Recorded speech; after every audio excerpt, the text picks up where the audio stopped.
Hey guys, today's a little bit more of an update video. I wanted to kind of keep you guys filled in on my life and what's happening and just all the goings on. I have been, for the past couple of weeks, working on a lot of freelance work. So that means I have been in my apartment, just really focused in front of the computer. And during that time, it's pretty easy to get distracted and just kind of lose track of my game plan and the kind of stuff that I really want to be working on. It's very easy in life to forget to take a step back and look at the wide angle view, to have a perspective on what's going on.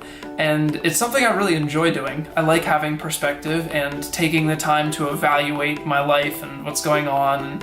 But I always lose track of it. And that's just inevitable. That's our humanity. That's what happens. We forget that we can really just take a step back and say, man, what am I doing right now and how can I make it better? There's actually something called the Pareto principle, which is really interesting in and of itself. It's commonly known as the 80-20 rule, or the 80% 20% rule. And it kind of goes along the lines of 80% of the effect happens in 20% of the cause, and 20% of the effect happens in 80% of the cause. So that means you split your work, let's say you have 100% work. 20% of the work gets done in 80% of the time, and 80% of the work gets done in 20% of the time. And this is consistent to some extent for almost anything. You can even carry it over to carpet in a house.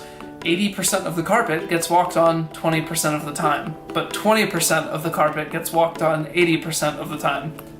If you don't have carpet, like me right now, then it's irrelevant. But that principle commonly comes back to work and what I'm doing in my life. I try to, at least I have a reminder on my calendar, to do an 80-20 refresh or checkup every month. And what happens during that time is I look at my timeline of everything I've accomplished in the last month and I say, what was the most productive? 20%. And what was the least productive? 80%. And I know sometimes I can't get around certain things. For example, taxes, they're inevitable. It's not really productive, but it's just life. That's just how it is. Regardless, there are some things that I've found that actually make me more efficient. And if I focus on them a little bit more in the next month, then I end up being more productive. So I would recommend, if I were you, taking the time to get a piece of paper and make a pie chart, and whatever 80% of a pie chart looks like, do that.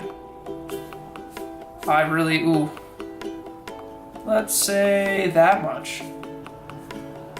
Maybe? That looks vaguely right.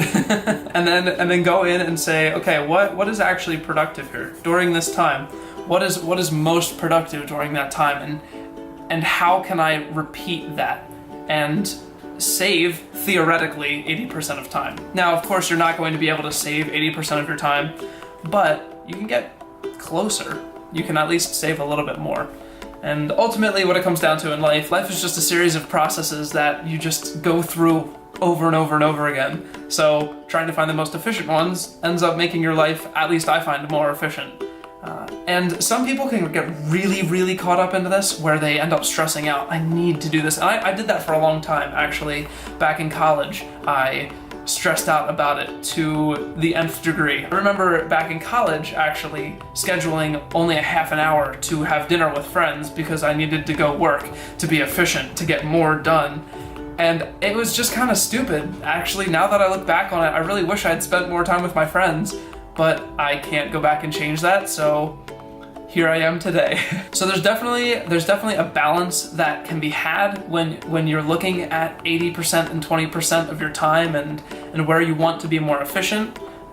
But to me, to some extent, efficiency looks like spending time with friends. It helps me unwind and enjoy my time and relationships because I value my relationships, and so that should be some of my time spent. Anyway, one of the big kickers during this time of evaluation for me was actually my Patreon page. I've come back to this a couple of times over the years, and I really started to bring it up a couple of months ago, but as of now, I am completely redid it, completely. It is nothing like it was last week, and it's nothing like it was 2 years ago. It is completely redone, and now it really feels like a place that just captures the essence of what I want to do with these videos. Honestly, just going through this website and fleshing everything out helped my mind kind of wrap around what I want to do. It really helped me establish a firmer foundation for what I'm looking for in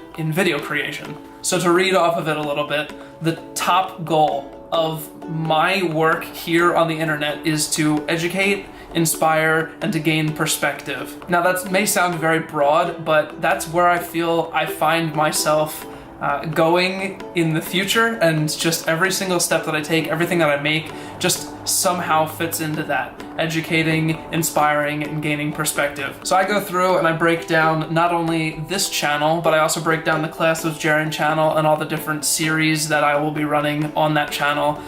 It was just a roadmap, and I love a good roadmap, but I haven't done one for my work here in video. And I've road mapped, actually, here, and I'll pull this up. I've actually done some road mapping on my own I don't really want you to focus on it a lot, so I'll just glimpse at it, but I've done a lot of paperwork information of road mapping for general overarching projects, but this was the first time I took a stab into just video and really what I want my YouTube channels to focus on and the kind of content that I want to be creating.